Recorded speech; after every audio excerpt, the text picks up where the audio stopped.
everyone. We're so glad you could join us today. Welcome to this week's Cyber Conversations brought to you by Peraton. I am Wael Delissa. I'm joined by Kambi Narwakonda, Cyber's Chief of Operations. Cyber is a program out of Dakota State University in Madison, South Dakota that works to motivate, empower, and educate girls in cybersecurity. At any point during the program, you can ask a question via the Q&A at the bottom of your screen. We have a special guest today, Aimee Cardwell. Thank you for joining us today. Aimee Cardwell is the Chief Information Security Officer for UnitedHealth Group, a Fortune 5 company. Aimee oversees a team of cybersecurity professionals who work to prevent cyber threats to the organization and uphold privacy and security requirements in the IT governance and policy.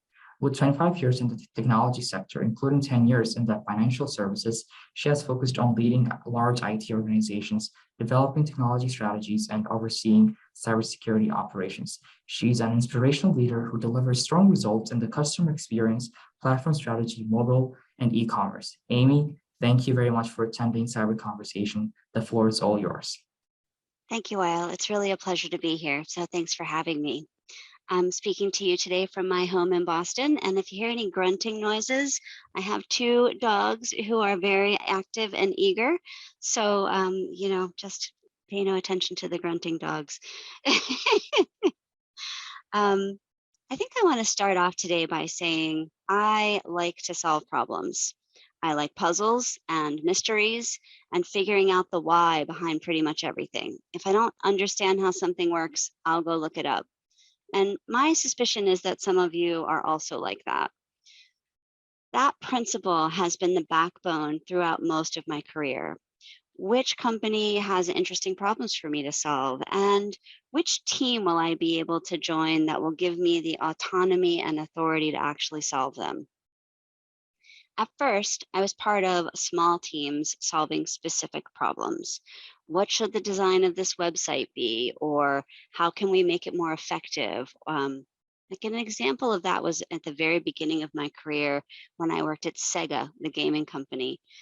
We were trying to build a website that would allow people to tell us what kinds of games they already liked, and then we could recommend games that were like that they might not have discovered yet. So small problem, small team, interesting thing to try to solve. And then as I became a leader of other people, I was solving more complex problems, guiding my teams to work on the right work so that we could achieve those solutions together. And an example of this is at eBay, when we were asked to build a brand new company inside of eBay. And at the time, eBay owned more than 40 different brands, many of which you'll be familiar with. They owned PayPal and StubHub and eBay Classifieds and a bunch of other companies.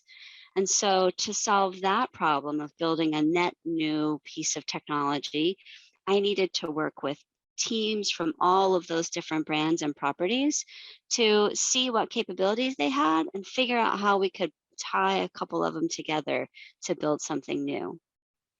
My current role, I lead over 1,000 people in one of the biggest companies in the United States. So UnitedHealth Group, Fortune 5, as Wael mentioned, and the company has about 350,000 employees right now. So that's a lot of people, but cybersecurity is a really complex problem.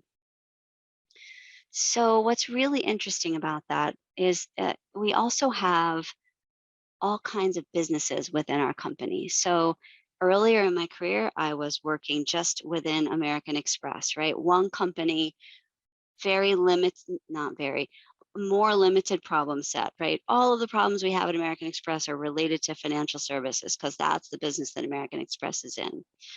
Well, UnitedHealth Group actually has a bank inside of it called Optum Financial.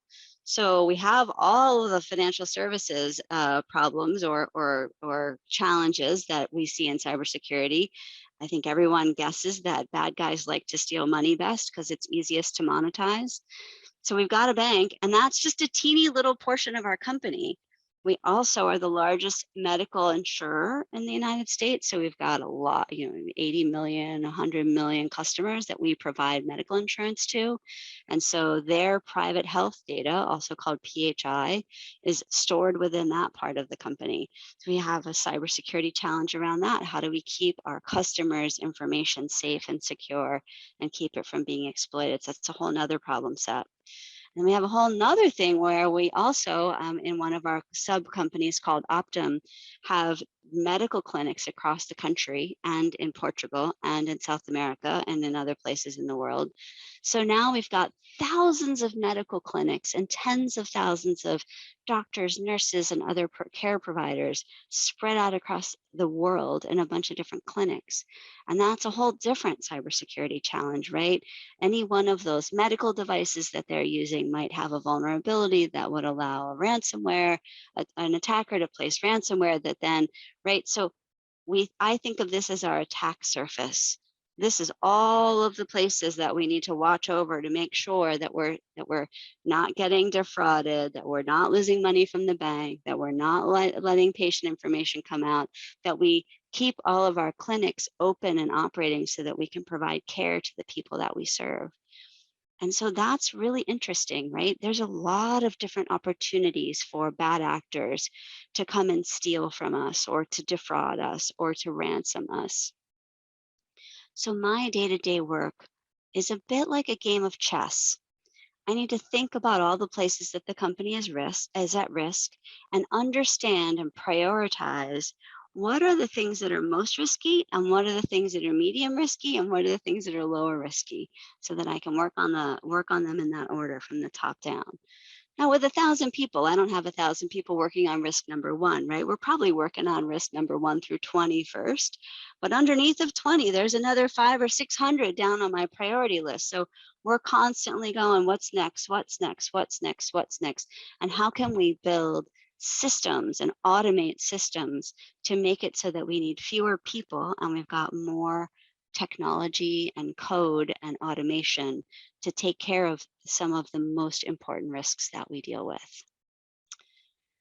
So when I think about that, I also think about all of the places where, so if I've got all these folks who are working on challenges 1 through 20, I need to look ahead.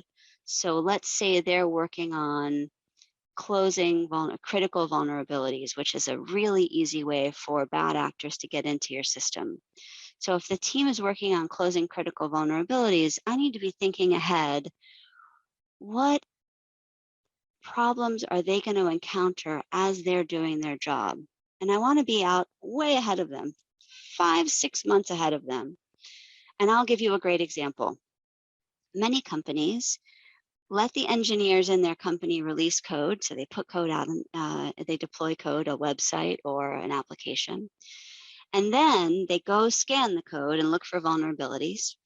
And then they report on those vulnerabilities. And then they go back to the engineer and say, hey, you put some vulnerabilities out there. Can you please fix them?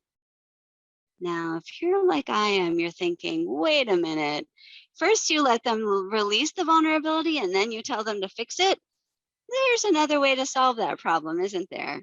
And so we are interacting with engineers and with engineering with coding systems to see whether we can prevent an engineer from deploying a vulnerability in the first place. Because then it never gets out there and then we're never vulnerable and then we don't have to report on it and then we don't have to come back to the engineer and ask her to fix it. And so that sort of thinking about the bigger strategy, the bigger problem. And now my team says, well, we don't own the engineering build chain, so we don't own the processes by which engineers deliver code. That's okay. I can start to work with those organizations and say, here's the vision of what we're trying to achieve. I'm hoping that you agree with me that this is an important vision, that your engineers will be happier because everybody hates fixing bugs and patching software. That's the most boring task for any engineer. Engineers want to solve problems just like we do, right? So saying, it's a little bit like saying, can you take out the trash? No, I don't want to take out the trash. I want to solve world hunger instead. So great. I'm going to make an automatic trash disposal so you never have to take out this particular kind of trash ever again. Would that be awesome? Yes, that would be awesome. So I'm sort of working with the leaders over there first so that when my vulnerability management team goes over and says, hey, can we work with you to try to make it so that engineers are no longer allowed to deploy code that has vulnerabilities, instead of saying, you're going to mess up our system and now you're going to delay our deliveries and we're not going to be able to ship our software on time. Then instead they go, oh yeah, Aimee already talked to us about this. We're ready to work with you. What should we do? And that's the sort of, as you rise up higher in the organization, you get a different perspective. So many people, when they're at the place where they're in the real midst of solving a problem, they don't have the strategic perspective that you have as a leader or a leader of leaders. And I try to use the perspective that I have to I call it tilling the field. I'm going to till the field so that when they plant their seeds, all of the seeds germinate. And if I do it right, the team never knows that I was in there. They just go, oh, we were able to do this thing. We worked with this team and we solved this problem. And I give them all the credit and all the kudos, because honestly, I don't care who the credit goes to. I want the problem to be solved. I want us all to feel satisfied about it. And I want us to go on to the next problem. So the only other thing I want to talk about is we often think that a job like mine, I think the complexity of all the different audiences of folks that I speak to in the course of a day is lost on some people. I speak to our board of directors to tell them, help them understand the risks that our company has and the investments that we're making to protect against those risks. I talk to external audiences like this one today. And of course, the messages that I say to you are going to be different from the messages that I say to the board of directors. I speak with my own team members because I want to inspire them and mentor them and coach them and make sure that I'm doing continuous improvement within the organization so that people feel happy to come to work and a sense of belonging, and they understand how important the work we do in cybersecurity is, not just to our company's mission, but to everybody who participates in the healthcare system. And I work with other leaders in my company to gain their cooperation, like the story I was just telling. But one of the coolest things about being a CISO, and you don't find this in pretty much any other leadership role like mine, is that I get to talk to any other CISO in any other company. It doesn't matter if they're a direct competitor to us or if they're in a different industry. So I could call the CISO of Delta Airlines, or I could call the CISO of Blue Cross Blue Shield, or I could call the CISO of Deloitte Consulting. And we all talk about fighting the bad guys. So there's no sense of competition between chief information security officers. There's only collaboration.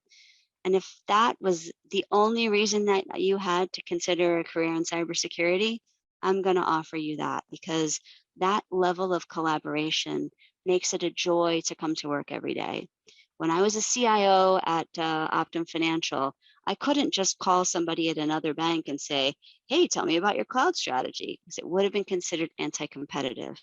But as a CISO, the door is open. I can talk to any CISO, ask for solutions, offer my problems, offer suggestions, talk about what we do, why we do it, how we've been successful, places that we failed, because that rising tide of collaboration makes us all safer. So those were my prepared thoughts. I'm happy to talk and have questions or have a dialogue as you like.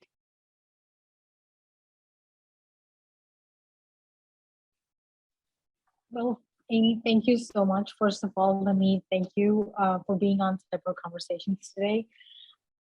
We first we first saw you talk at the recent conference where you delivered a keynote on how a leader, can inspire their team to do better, to do more, but to do it in such a nice way that they want to be better.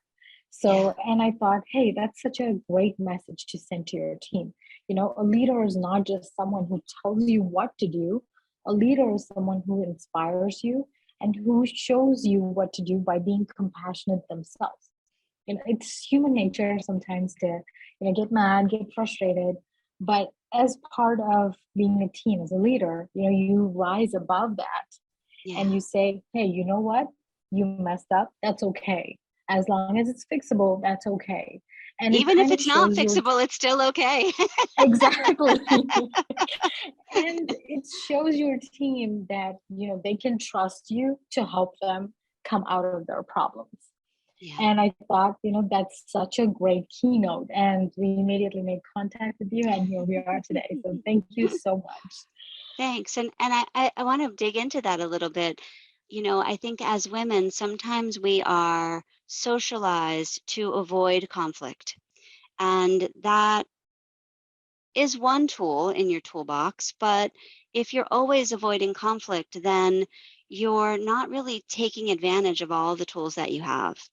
And we talked a little bit before this talk today, and I said, if you're willing to say to someone, I know that you have the best interests at heart, and I know that you're trying to do the right thing, but I can observe something about you that you may not see yourself.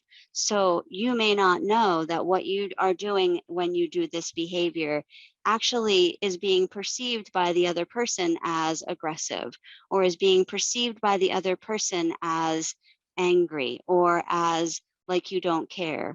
And I recognize that you might want to have that behavior, but if you don't understand how you're being perceived by someone else, you can't choose to have a different way of coming at the problem.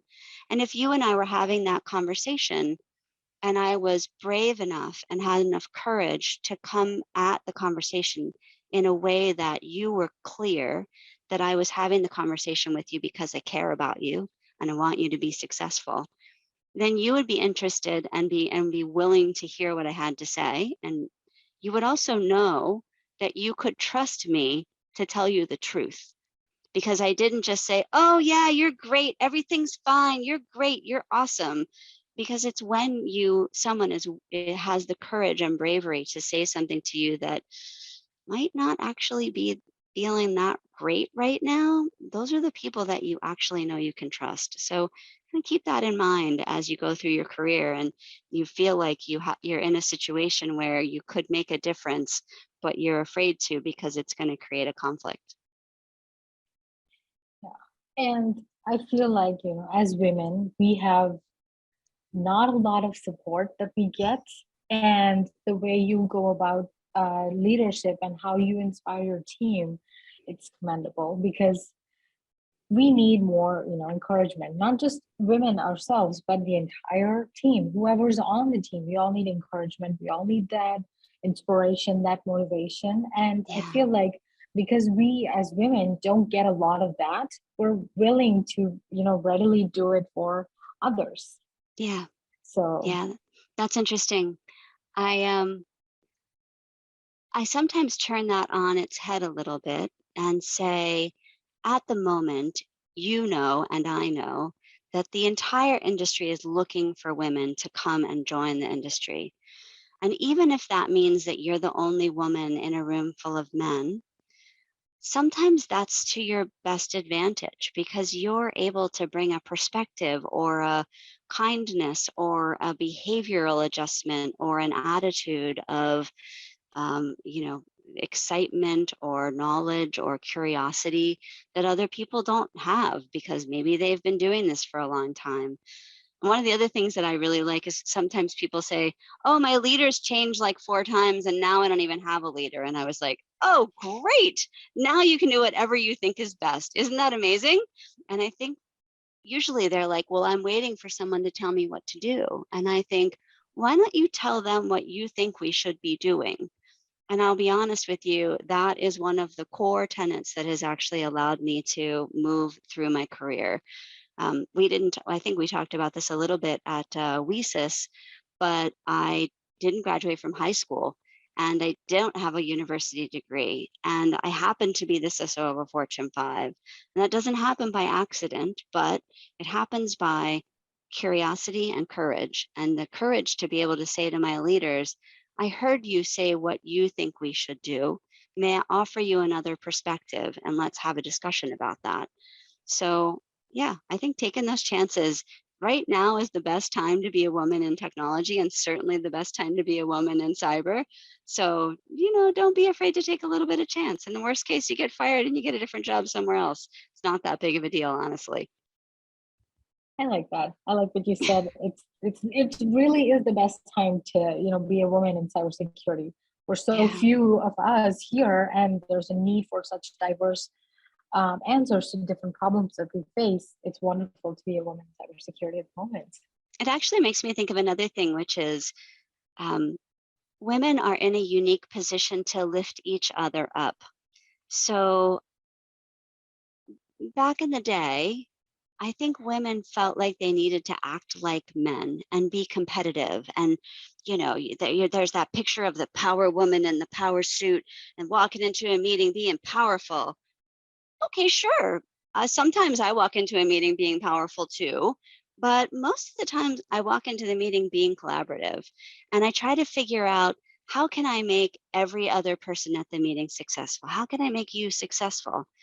And it's funny because we think, oh, well, you're weak or you're giving away the power that you have. And there's this really strange thing that happens when you support and uplift and elevate every other person you come into contact with, you rise up too. And in fact, you weirdly rise up even faster. I have a theory. I don't know if it's true, but it's a theory. In order to be a leader, you need followers. And if you're constantly hard scrabbling against other people, they're not really interested in following you because they're too busy competing with you. But if instead, every time your name comes up in a meeting when you're not there, they go, oh, yeah, she's amazing. I would follow her anywhere. She's just fantastic. You're essentially building this big team of followers. And that's kind of what makes you a leader, whether you have the title or don't have the title. And so I feel like my job is to elevate everybody. And so far, it's working out pretty well for me. Awesome. I love that. I do see that we have some questions from our audiences. The first one, I'm very, very curious about myself. As a CISO, what does your typical day at work look like? Well, it might surprise you to know that about 50% of my, I'll use a week instead of a day because days can change quite a bit. About 50% of my week is spent talking to people. So one-on-ones or small group meetings or talks like this or brown bags at work or talking to the board members or talking to yesterday I spoke to the chief executive officer of the company and just basically gave him an update and told him what things were going well and where I might be able to use his help. So the vast majority of most of my weeks is just spent doing that. Some other parts of the day, and I'm sorry, I feel like I have to sneeze in a minute, so forgive me if I do. Some other parts of the day are spent doing what we talked about before, which is trying to figure out the priority of the risks that I see on the horizon.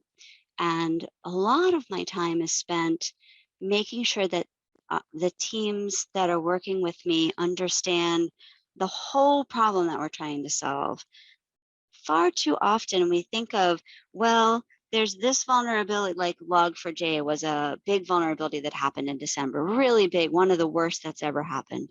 And people get focused on fixing Log4j. And that's true. Yeah, we have to fix that one.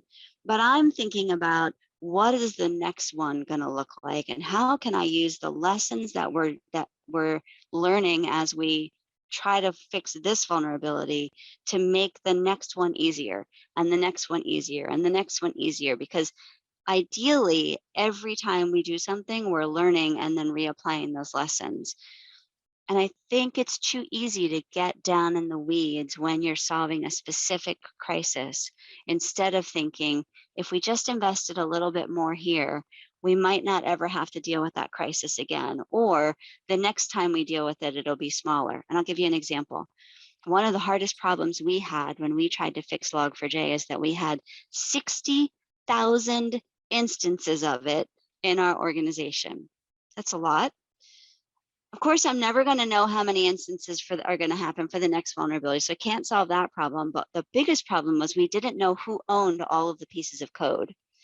And so immediately, as soon as we got stable after Log4j, we did a long hygiene project where we're like, need to understand how we trace who the engineer is who owns every piece of code that we can see in the entire company, so that the next time we do this, we don't have so much legwork to try to say, oh, this code, I don't even know. And that's what we've done. So now we've cleaned up that whole code base and we figured out how to attach it to actual owners, so that now we can go to the owner and say, here are your 2 instances. You have to clean these up. So it's just a kind of a continuous improvement. Anything else that I do? Oh, yeah. Like any leader, I'm always thinking about budget and recruiting and how do I make sure that we have the right people and the right number of people to do the things that we need to do. And I do a whole bunch of internal training to make sure that all of the people in our company are thinking about cybersecurity no matter what they're doing. So that Joe in accounting doesn't click on that random link, and that the bank is always thinking about how they're keeping us safe, because the cyber team can't be everywhere. So we're enlisting the whole company to try to be cyber experts alongside us. This one By is the my way, own I'm going to question. pause you right there, sorry, because it always occurs to me, when you're early in your career, you grade yourself based on the things you checked off your list, right? So, well, I was supposed to do a project plan and I need you to write that piece of code and then ship this app and do this thing. I don't actually produce any work. I mean, all those things that I just told you, like I don't have a thing at the end of the day where I can say, oh, look, I did this thing. And I just want you to think about that, because there'll come a time in your career where you go, I don't even know what I did today, because you're so accustomed in our early part of our career of thinking about checking all those things off your list. And by the time you get to where I am, no list, no checking, no work product whatsoever. And yet still, I'm confident that I'm adding value, and so are all of my team members. So think about that when you determine how you're assessing yourself, how you're deciding whether you're doing a good job or not. It's not all about your output or your production. Sometimes it's about other softer things that you're doing to bring into being. Sorry, I just wanted to add that in there.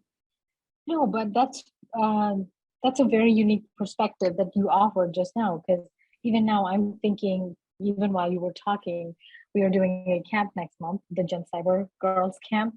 We host it every year. In my mind, I'm going through the mental checklist. I'm like, I gotta do that next. I gotta do this next. And these are all the things that are in my mind running. And it's a very unique perspective that you just provided. So thank you.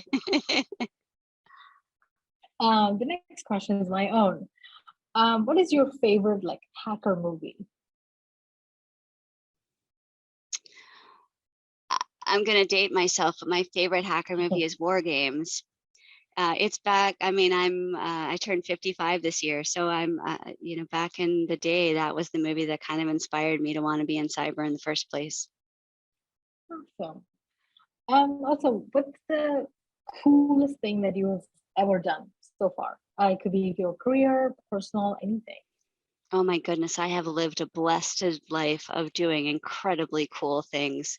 The one that came to mind when you said that was trekking through a cave in Borneo when I was a young woman, and I went traveling by myself. I took a sabbatical and I took a month in Asia, and there were 3 or 4 other men who signed up for this cave tour, and it was me, a girl, and 3 college-age dudes.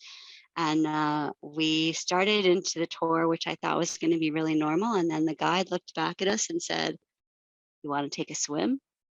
And we were like, and the guys go, "Yeah, sure." And I'm like, well, I'm not going to be the only girl who's like, "No, I don't want to take a swim in the cave."